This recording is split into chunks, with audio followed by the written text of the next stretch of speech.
Is that who I think it is? Is that Brian?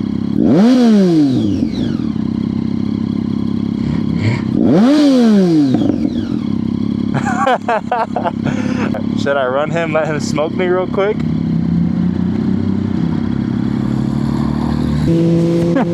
That's actually so bad. My boy Brian lives around here too. I thought that was him, but the carbon hood wasn't there. But I was like, I don't know, maybe my eyes are bad. That kind of looks like a carbon hood.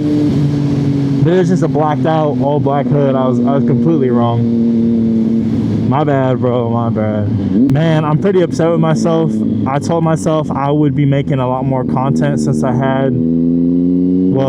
did have 2 weeks. Now I have about 1 week left. I put in my notice at my previous job with Tesla, and they're like, hey, you know what? Don't worry about it. Don't even come in.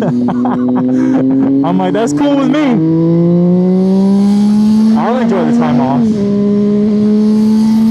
They're gonna pay me, which, you know, they should, considering I gave my notice to work through that whole time period, banking on that money. They said, we'll pay you anyway. I'm like, cool, I'll get a little vacation before I start my new job. Why not? Gonna take the time to rest. Honestly, I've been sleeping in every day. It's been so amazing. So good. I still train twice a day. We get 2 sessions in. It's so worth it. So good. Like, it's the dream life. Sleep good, get up, train, chill rest of the day, just fight every day. It's so much fun. Play football when I can. It's so awesome. Everything's been cool, bro. I got 1 week left. I'm mad at myself. I was supposed to continue making content every day, but I didn't. I told myself I would, but I just got so not even relaxed because I'm training hard every day, but distracted or just not motivated to make the content. I don't know. But we're living our best life here. Looks like a beautiful sunset over there. My visor kind of ruins. I really like eye content. I really wanted to touch on one thing though, especially because I've been fighting so much.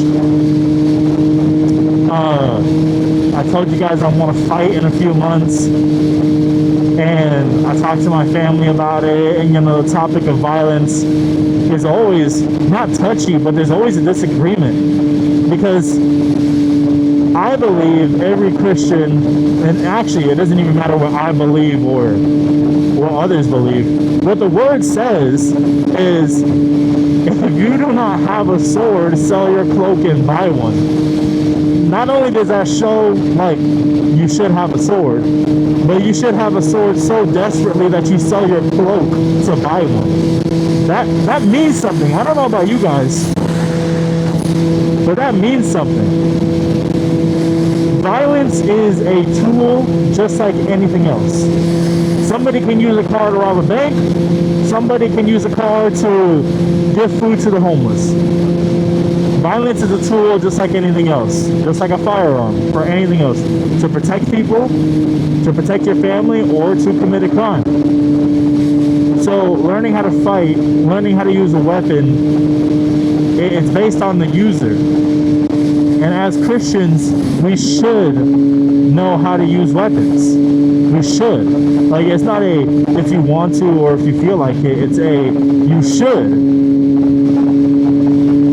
I don't want to say it's a requirement, but I don't want people over here getting it twisted like, oh yeah, Jesus was all sunshine and rainbows, peace signs and all this.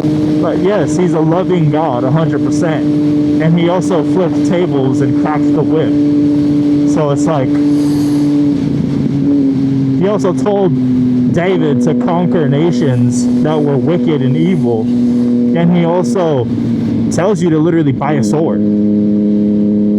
The idea that, oh yes, angels will protect me, angels will keep me safe. Look, yes, God very well can, and angels very well can keep you safe, but that is not a promise. Bottom line, You know how many Christians are murdered every day? Look at what's happening in Nigeria right now. We have Christians getting murdered in the masses, a genocide right now. You think if they had weapons, this would have happened? They would have been able to at least fight back and defend themselves, or at least minimize the casualties. But instead, we just have a massive genocide. They don't defend themselves. And I'm not going to get into gun control and what Nigeria or Africa says about laws. Honestly, I don't think there's that many. I don't think guns is that big in Africa. I think it's more so knives and daggers like UK. But whole different topic. I think I'm going to go to the other side of the 215. This bike sounds insane sometimes. I feel like it could be louder.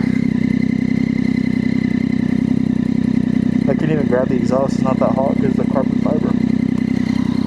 In the Old Testament and in the New Testament, sometimes God has physically shown up using angels or whatever to defend people or to do things, right? Or in the Old Testament especially, even have angels physically fight the battles, which is crazy, right? Or there's a story of an angel that took out an entire enemy camp in one night. But I don't even want to say but. I don't want to say like it cancels it out. God can still do that today. But have you ever heard of that happening today? I'm not saying God won't or God can't. God can do whatever he wants. But we have to also operate in common sense, logic, and reason. We have to use wisdom and knowledge. And that stuff just isn't happening. God gave us an outline, which is buy a sword. And when genocides happen, we can't blame God or be mad at God. He told them to buy a sword. How can we be upset at him or just say, oh, God will protect me, angels will protect me, when obviously they weren't protected? Why weren't they saved? And this is just a harsh reality that people don't really want to address. They just want to say, God is all powerful, God loves me, God will protect me. Look, yes, those things are true. And God will protect you to an extent. But there's free will in this world, and he agreed to that. I don't even want to say he agreed. That's how he made it. That's how he rolled it out. Free will exists. God is not bound by free will. God can do whatever he wants, but he's going to let things play out because he made this world have free will. So if somebody wants to commit murder and they have the capability to do so, bro, it's going to happen. Because if there was never murder, then there's never free will because people want to murder. It's how it goes. It's just life, guys. There's no way we can move around it. And I sound very negative and pessimistic and blah, blah, blah, whatever. That's just the world, bro. People are so, like, living in a fantasy land. It's not real. You can still enjoy life and be happy. And yes, God will protect, as much as reasonable, as much as is in his plan. This is definitely a money laundering scheme. Because where do you hide your money? Under the mattress. And why is it always empty? Because it's a money laundering scheme.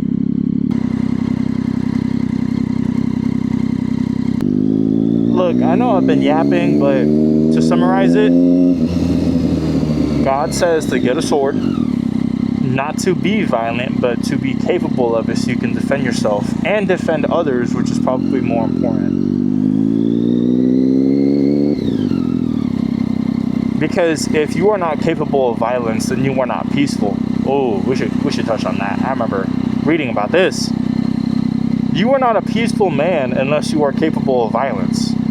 Because if you're not capable, then you have no choice. You have to be peaceful, right? But if you are capable of violence and you still choose peace, then you are a peaceful man. Same thing applies to women. I'm just saying man, right? So if you want to be a peaceful person, you need to have the skills and abilities to do so. And God calls you to stay ready, stay armed, literally buy a sword. Sell your cloak and buy one. Sell a couple t-shirts, sell some video games, go buy a sword. We know in today's world, that's obviously a weapon. That's obviously a pistol, an AR, or something.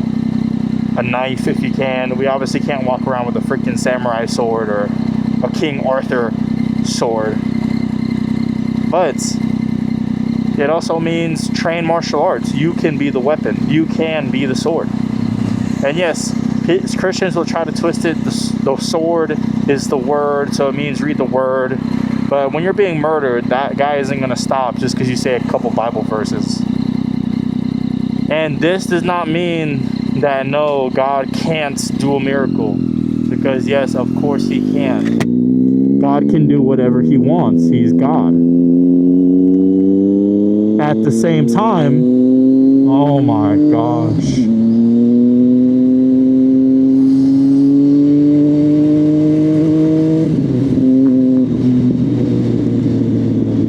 At the same time, God gave free will. So if somebody's going to commit murder, he is not going to stop them unless he chooses to, which is rare, right? God can intervene, and that's where the argument of free will comes in and all this stuff. But we have to know his character and what we've seen in the past, in the Bible, and in day-to-day life. Right? It's just using wisdom, knowledge, and common sense, looking into theology. That guy's really down bad. You see him staring?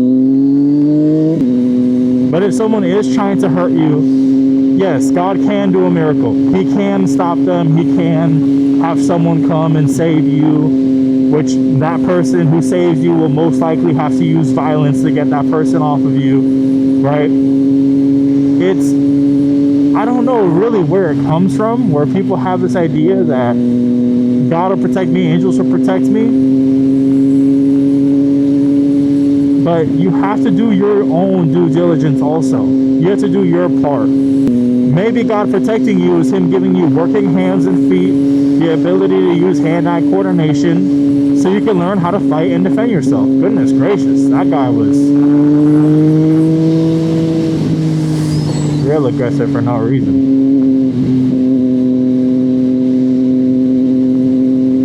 On his phone too, of course. I'm gonna guess this sunset probably looks so beautiful right now. My visor doesn't do me justice, but I'm sure it looks great.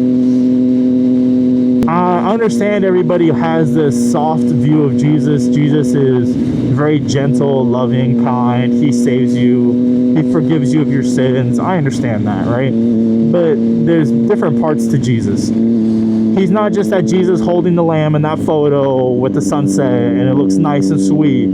He's also the Jesus that flipped tables in the temple and cracked a whip so everybody would leave. And to be clear, Jesus was a carpenter. He was tough. And tables in the past, in that time period, they weren't like little plastic fold-out tables. They were huge, thick wooden tables. That means Jesus was strong and built and capable of violence.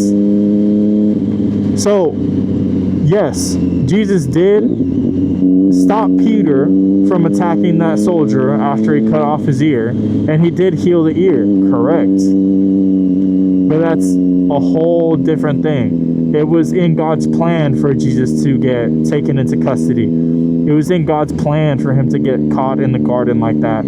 Or not even caught, but picked up. It was in the plan. It's how it was supposed to go from the beginning.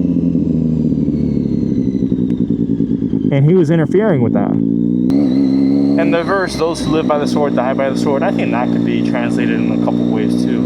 Is this only a drive-through? That's tough.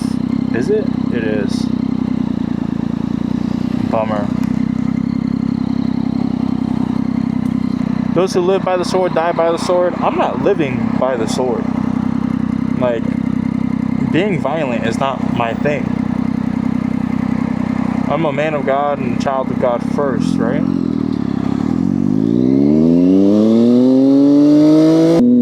I'll probably have to look into the context of that verse, but it's not like I'm living my entire life for the sword and for violence to kill people. and just to have an evil heart. I think we have to get into the context of that. I don't think soldiers are evil just because they signed up to fight for a country and defend people. It's, I don't think that's it. That might just outline the risk of fighting. If you fight with a sword, you could get got by a sword, and that's true for anybody fighting the good fight. Our soldiers fighting for us, sometimes they get caught. We lose a lot of good men and women that way.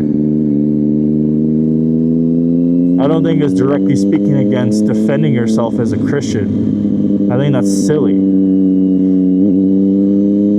We have to look at this from a lot of different points of view. If we look at God as a father, right? A lot of people look at God as Abba Father. If you're a dad, do you want your kid going out with zero way to defend themselves? To me, that sounds silly.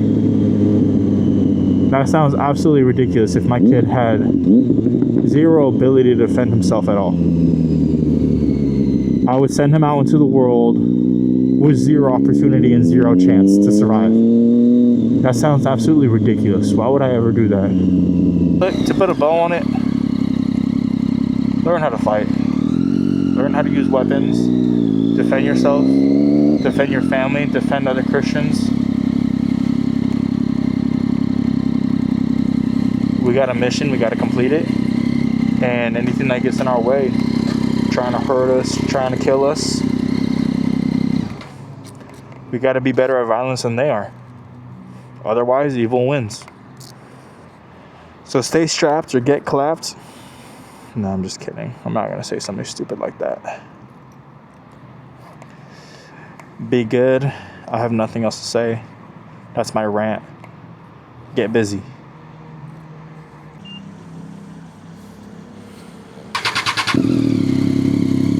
I know this guy next to me right now thinks so many things because I'm just getting ready to get on the bike. Good. Good. I'm gonna be longer.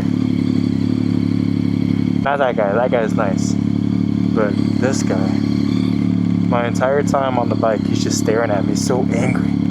Like a disappointed father. I'm like, what did I do to you? Maybe he's jealous because I'm so cool on a motorcycle. I'm just kidding. I can't stand people like that. I think they're better than others because they're on the motorcycle, or that think it makes them cool. It's actually kind of the opposite. Most people in Vegas especially are freaking weirdos. A lot of the people in this bike culture are such weirdos, dude. You know for a fact that they got a motorcycle to try and get them more points. Because without it, dude, they are a nobody. And of course, I don't say this through the lens of like Christian values. Because of course, yeah, everybody is somebody, especially in God's eyes. But man, some people are just weirdos. And having a motorcycle is their entire personality trait, you know? I know on the channel at least it's just been bike stuff for the most part. A couple of videos of me sitting talking. But I did a little football one. And then I'm going to get some fighting videos too once I have somebody to come record. Some sparring sessions and stuff like that. I would really like to make fighting content just... okay, this combination, okay, which style fits you, stuff like that would be so cool. I would really enjoy that. Just making content about everything, all that I do, and that's what this channel is for, you know. This bump is bad. Channel's gonna be a mix of everything, you know. Motorcycles aren't my entire personality, you know. There's more to life than that. It's a fun way for me to get around. Right now, it's my only way to get around, so I'm gonna make the most out of it and make some content from it. I think it's great because instead of you staring at my face while I yap, you have like some stimulation. That's my thinking too behind the moto vlogs or the talks. What the heck? Is that toilet paper? Because when you just stare at somebody's face, sometimes it's not that attention grabbing or stimulating for people. But when you see all these cars flying by in Vegas traffic, kind of gives you more to look at. We could react to some crazy stuff going on, whatever, you know, anything that happens. Almost every single ride in Vegas, something happens. An accident, a reckless driver, something on fire, a crackhead. There's always something going on. Makes it entertaining. We're on our way to Muay Thai.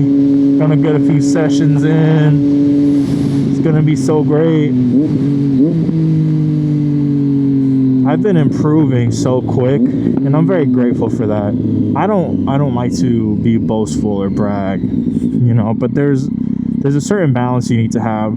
One, as a man, two, as a Christian man, and then three, as someone who's aspiring to be a fighter. You know, I don't really call myself a fighter, right? I train in Muay Thai, I train in a martial art, but I'm not a fighter. I'm getting ready to fight, like an actual match to go on a record and stuff like that. But I am not a fighter legitimately. Not yet. And I understand that part. But there's a certain balance where you can have some respect for yourself and say, yes, I am a good fighter. And yes, good at the art. Let's just call it fighter, right? Like, let's just say I am a good fighter. I am improving. I compare myself to others and I'm like, I'm advancing a lot faster than they are. And I was thinking about it today. I have friends that I've been seeing at the gym, and they've been going a lot longer than I have, and they've been a lot more consistent than I have, and they still just do a lot of newbie stuff. And if we spar or just mess around, it's like, dude, like, you should know that by now. You should know how to defend that. Or I'm baiting you and you fall for it every time. It's like, I haven't been that consistent at all except for the past 2 weeks, like every single day. The last time I went training every single day was like 2 years ago, before I met my ex, when I actually had the time to go every single day before work. And I have these people, man, they've been training for years now consistently, and it's like, there's a difference between somebody who, okay, I should cut some people some slack, right? Some people do it for exercise. There's sometimes in a session, they're in a class, there's like a mom, you know, she has like 2 kids and she's just there to stay fit. This guy's on his phone, texting and driving. What a dork.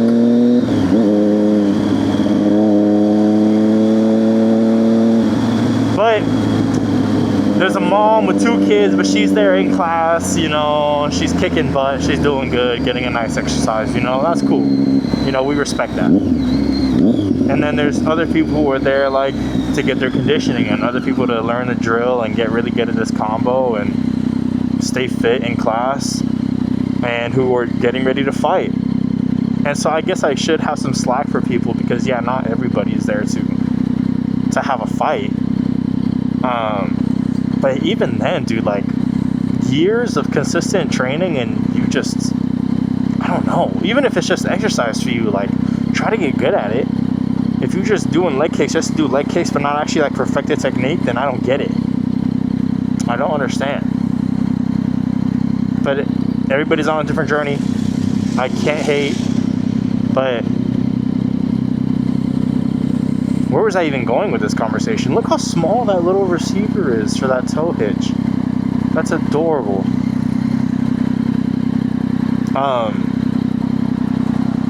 I think I wanted to get a little updated. You know, I'm happy with how I'm improving and how I'm moving so quickly with all of my training, and I'm feeling way more confident. I'm not dropping my hands type of confident, but you know, in the beginning stages, when you start improving and you're going against a lot of the better guys, you're scared of getting hit pretty hard and getting messed up.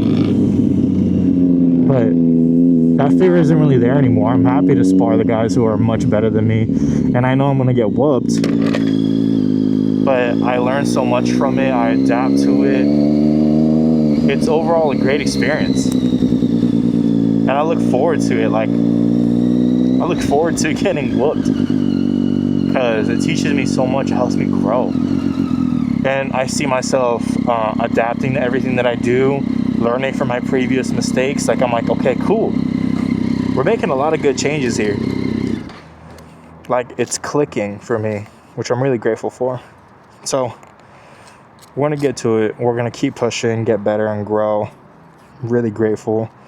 I'm blessed. God gave me some abilities and talents to improve. So let's get to it. We're gonna get some work in and see how fast we can get that fight.